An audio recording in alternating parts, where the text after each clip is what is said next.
Queridos amigos, bienvenidos a Nueva Conciencia de la Era de Acuario.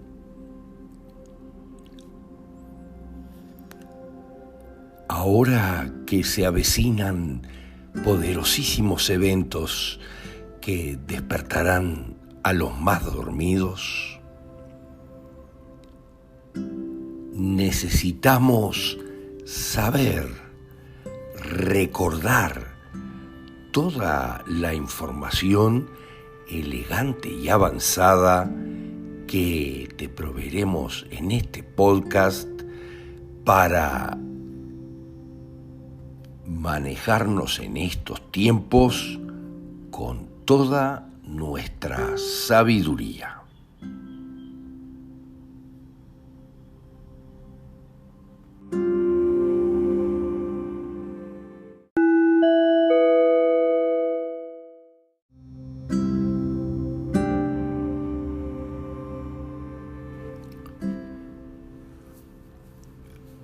Queda claro, queridos amigos, que la cronología general del mundo antiguo y medieval que tenemos hoy fue creada finalmente allí por el siglo XVI después de Cristo y aceptada hoy en día, pero fue absolutamente una creación. Esta historia antigua y medieval, en la forma en que nos la vendieron ahora, fue creada en gran parte y completada en una serie de obras fundamentales de los siglos XVI y XVII, especialmente comenzando con las obras de Joseph Scaliger,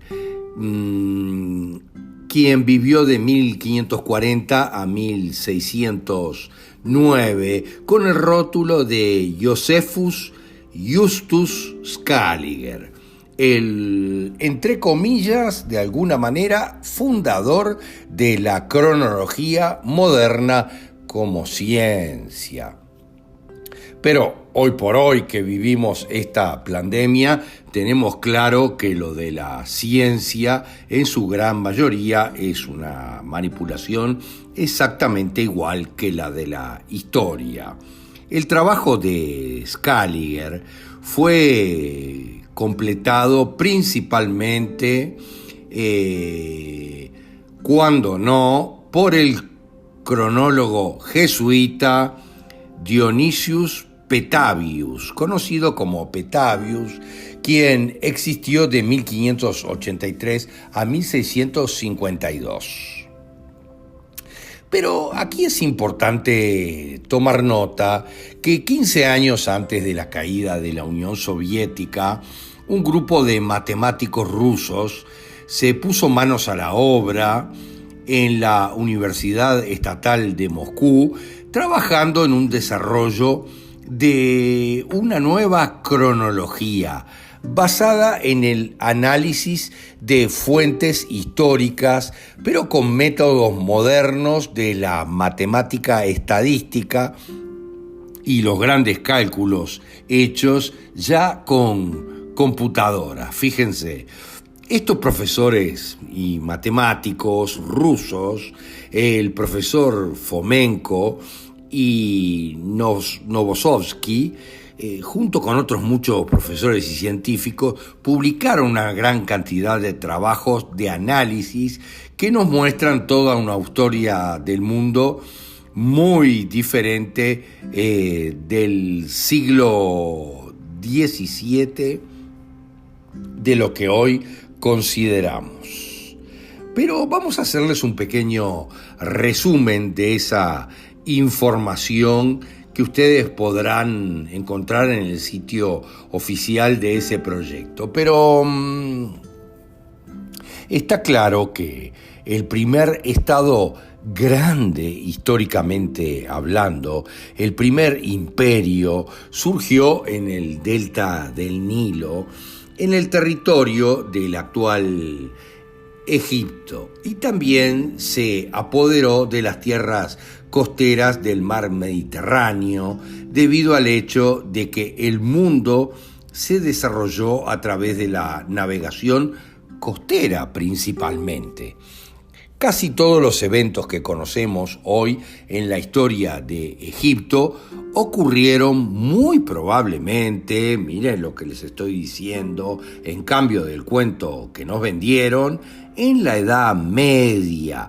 La Edad Media, que es una edad de oscurantismo que está aislada, y es por eso, porque en la realidad fue todo una ficción, no antes del siglo XI que nosotros consideramos. En la era de los siglos X y XI, en el reino mediterráneo, surgió lo que condicionalmente se puede llamar el romance o el romano, o la primera Roma. Miren lo que les voy a decir. No estamos hablando de Roma verdaderamente, porque van a entender todo lo del nuevo orden mundial, Roma, Londres, Washington, unidas por sus similitudes, por los tres lados del triángulo oscuro, que ya tienen ustedes en nuestros podcasts otros trabajos respecto a esto, por las tres ciudades con obeliscos. Pero obviamente la primera capital fue una ciudad en el fértil valle del Nilo, en el Egipto africano, que nos quede claro. En aquel entonces, la agricultura se estaba desarrollando muy activamente allí en el Nilo, lo que podía alimentar a muchísima gente. Nacieron la ciencia y muchas primeras tecnologías. Hay muy pocos testimonios escritos del primer reino. Pero la capital de ese antiguo reino africano no estaba lejos de la desembocadura del Nilo, que hoy se llama Alejandría. Miren lo que les digo. Y mucho tiene que ver con Alejandro Magno y mucho más, uno de los principales de la historia. Aquí la escritura apareció por primera vez en forma jeroglífica a finales del siglo XVIII. Aparecieron jesuitas católicos, otra vez, qué raro, en Egipto, y comenzaron a formar y armar la historia del antiguo Egipto, entre comillas, obviamente, y también realizaron algunos trabajos con las inscripciones que pudieron tocar.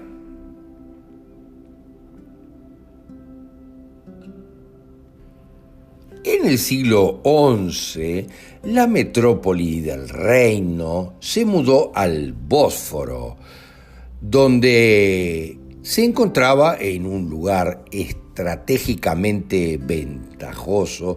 Yo lo tengo claro porque tengo demasiados cuentos de mi abuela, la más sabia, que murió de 105 años, pero que nació allí en Constantinopla, en medio del Bósforo. Allí, en el Bósforo, apareció la ciudad de Jeros, Jerusalén. Miren lo que les digo. Jerusalén nunca tuvo nada que ver con la Jerusalén de ahora.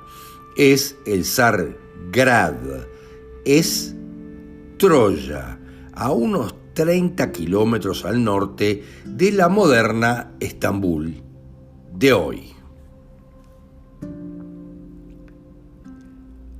Las impresionantes ruinas de esta ciudad y fortaleza llamada Eros todavía se conservan allí.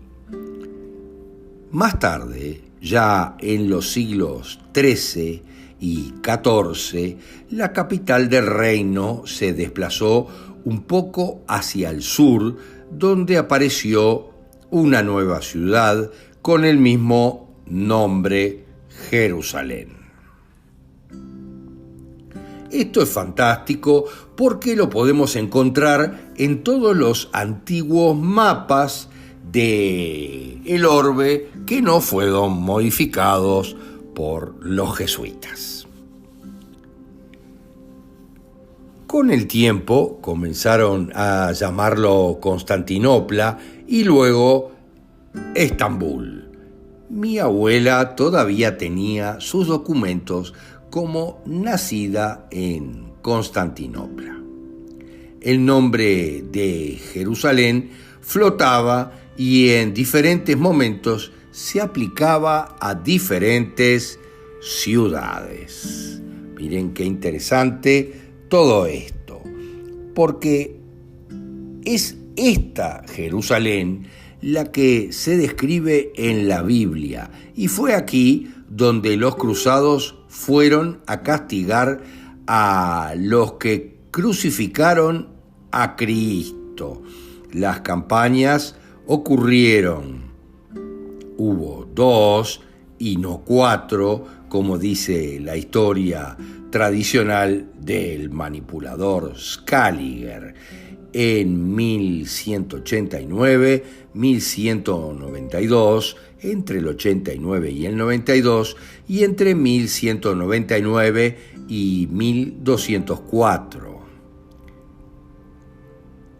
Literalmente, poco después de la crucifixión y en absoluto, después de más de 1000 años, como afirma la historia de Scaliger.